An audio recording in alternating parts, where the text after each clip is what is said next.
Welcome back, guys. Tyson here. Something a little different for you guys today. I'll be working on my personal truck.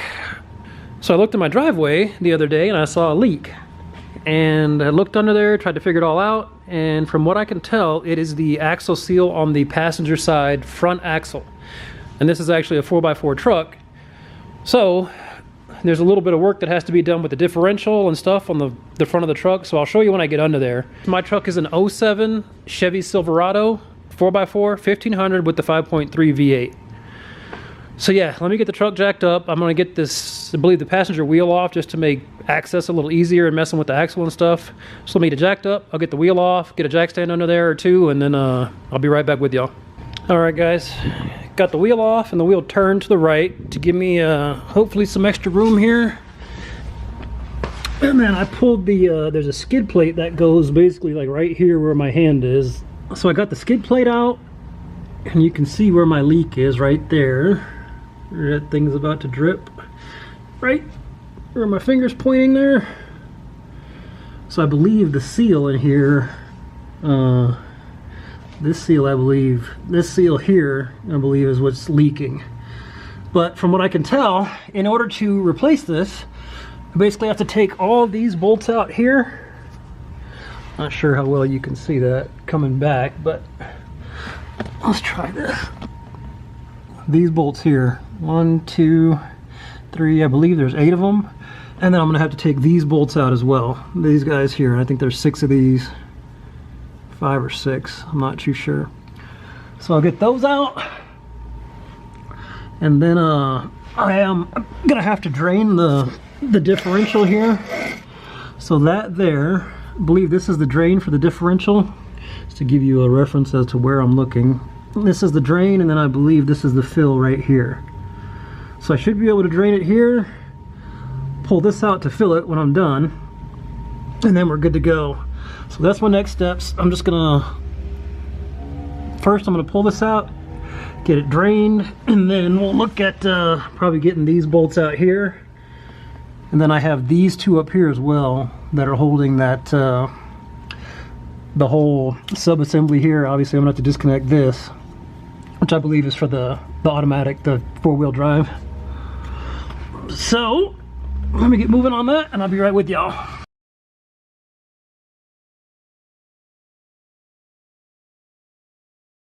Alright guys, just wanted to show you that. I'm pulling that little CV axle off of there. You can see how it's kind of broken loose. And what I got to do is get these bolts off, which I'm going to call it these right here.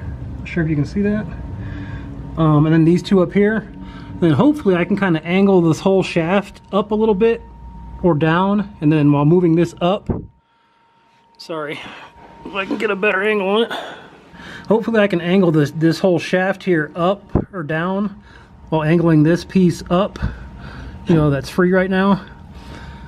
And what I did was on these bolts here, the ones on the back side, I set the wheel down with the tire on it so it wouldn't move, and then I just used a ratchet to break them free.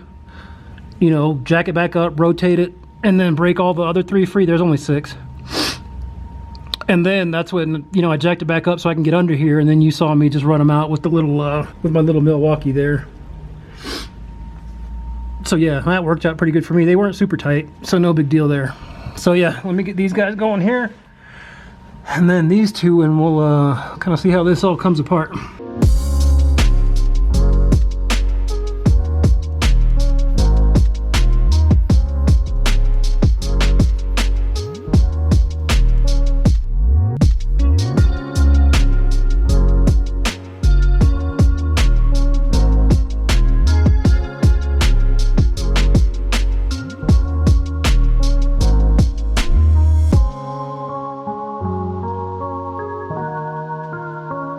Alright guys, I got the assembly out.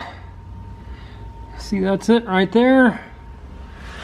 Axle, little CV deal is just hanging. That's the back side. Probably can't see very well because of the light. That's what that looks like. You see that? See if I can swing my light around. There's like a little washer that hangs down there, so that needs to go on the end of that little washer there. Goes on the end of that shaft there. So keep that in mind. Your little spring goes on the chingus there. Once I pull this out so I can get it on my desk, or my little table, and then show you guys what's going on here. So give me a second. Let me get that knocked out and I'll show you. Oh, I also forgot to tell you guys, you saw me jack up the diff just to keep it straight so I could get those top bolts out on this flange right here. It helps if you lower that diff jack to get this out. And then you can lift up on the little CV axle there. You can lift this up and then lower that and let this hang down off the little studs that are hanging there. And that makes life way easier. It took me a while to figure that out, so there you go. Got this thing out from under the truck on my bench. You can see the side that goes into the differential. This just slides off like that. So I will keep that little assembly there. And the best of my knowledge, this is gonna have to come out. Oops, sorry. And there's like these little this little washer thing here. I'm not sure if I can just kind of pick that out, like with a pick, maybe. I don't know if you guys can see that, but I think there's a little clip in there. Get a pick here and I'll see if I can wiggle it maybe.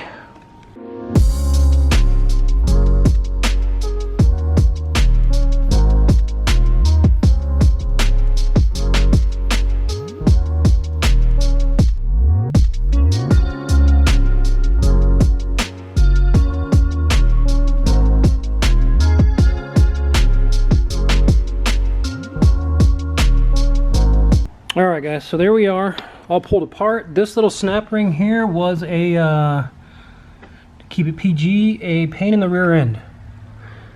And that just, you pull the shaft all the way out. Those are the little, the two washers just hanging out on there that the snap ring basically keeps the axle intact in the shaft. So this right here is your seal. So basically now I have to figure out how to get this guy out of here, which I've seen some people just dig them out with screwdrivers. I have a little, what's that thing? Like a little seal puller. Not exactly sure how well that'll work, but I'm gonna work on that. Just see the best way to get it out, and I'll get right back with y'all. All right, guys. I think I got this this seal figured out. So you can see I got my piece down here. There's the seal. Not sure if you can see, but it's starting to come out. I just basically stepped one foot on it, and I'm using my pry bar to kind of pull it up and towards me, just to pull that out, and it's already starting. Hopefully you can see that, maybe better from this side. You can see where it's starting to come out. So I just want to stop and show you guys exactly how I'm doing that. I'm just stepping on it for leverage and pulling on it with my little pry bar. Once I get it out, I'll be right back with y'all. Got the old seal popped out there. Easy money. That's my new one right there. And then this is the cleaned up little axle shaft here, where I just got to push the seal into here. And then go ahead and put my axle back in there, which I cleaned up pretty good here. It may not look like it on camera, but it is. So yeah, let me get that guy pushed in. This thing, I don't know if you can see it very well, but the metal goes to the bottom, and it just basically goes directly in there. And what I think I'm going to do is just cover it with a cloth or something and tap it in with my rubber mallet. I think they have like bearing pushers and stuff you can use, but that's how I plan to do it, is just put, you know, cloth, little piece of wood or something, and kind of just tap it with my tap it around the edges here and get it in. So stand by. So there's my new bearing installed, or seal I mean, sorry. Do have a little needle bearing in there. So what I'm going to do is hit this and this with some of the axle fluid, the gear oil that goes in there, just to lube it up, make sure it slides in when I'm, you know, and then I'll just push this over that, and I'll show you guys when I do it. But yeah, I'm just going to lube these up, get this all lubed up, the whole shaft, all that, and get it ready to go back in the truck. Just wanted to take a quick second to show you guys this gasket here, or what's left of it. So it goes on the back side right here. That's the new one, the little one in there. And then under the truck, you can see this one, kind of the old one, it's popping off here. So basically I just have to peel this off. Up top there too, you can see, peel this off, clean up the surface real good. And then, like I said, that washer there, I just left it there so I know where it goes. But once I get that surface cleaned up, you know, get everything lubed up, then I can slide it all back in and we should be good to go. So I got everything lubed up. I've got my new seal there, and I got it lubed like inside, around, and then even on that little bearing in there. And then I have my shaft here. That's all lubed up as well. So what I'm gonna do is just gently slide this onto the shaft. And then we should be about ready to stick it back in. Oh, so I'll slide that on the shaft, and then I have to do my, these little washers, if you will, and then the C-clip, or this, I don't know what you call that, but that little clip there, that was quite the pain as you saw me getting off. Set this back in there. I'll do a little lube and clean up on that as well. That goes on this end back here. And we should be ready to put it back in the truck. So let me get this back on here and I'll be right with you. Alright, so I've got the shaft back in. You guys saw me slide this on there, and it really didn't take much persuasion at all to just kind of gently slide that down on there and do a little wiggle, shimmy, and you're good to go. I got the little washers back in, and this is my lock ring, C-clip, whatever you want to call it. That was a handful to get that back on. What I ended up doing was I had this guy here, my little hook, and then I have a 90 here too, that I was able to just kind of pull it apart, whoops, like that, you know, towards the opening, and then slide it down, and then just kind of shimmy it down with my hands. You know, I got this all lubed up really good before I did that, so that helped. I did throw a little bit more lube on there, and I got my a new gasket on there. I've seen some people reuse the old ones, but mine came out all jacked up, so I just cleaned up both surfaces on here and then back under the truck, as I showed you before. Got my new gasket on with the little, can't think of the name of these off the top of my head, these little chinguses here that stick up and kind of hold your gasket in place. Alright, so now it's time to get this guy back on there, and that just sits, whoops, this kind of comes around here and holds this. You can, like, well, one-handed is a little difficult, like that. And then this slides on top of here like this,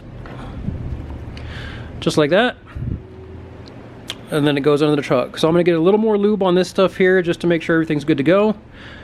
And then we'll get back under the truck and get this thing put back in. So as you can see, I've got the piece in, and right now it's just being held on by those two nuts right there. You probably can't see that one, but it's there, trust me.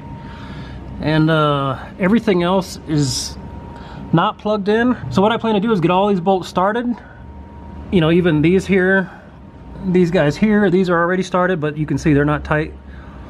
And then there's a clip on the back of, it's kind of back on the top of this shaft here that this clips into. I'm not sure if you can see it up there, that little thing sticking out in the center of the camera frame there.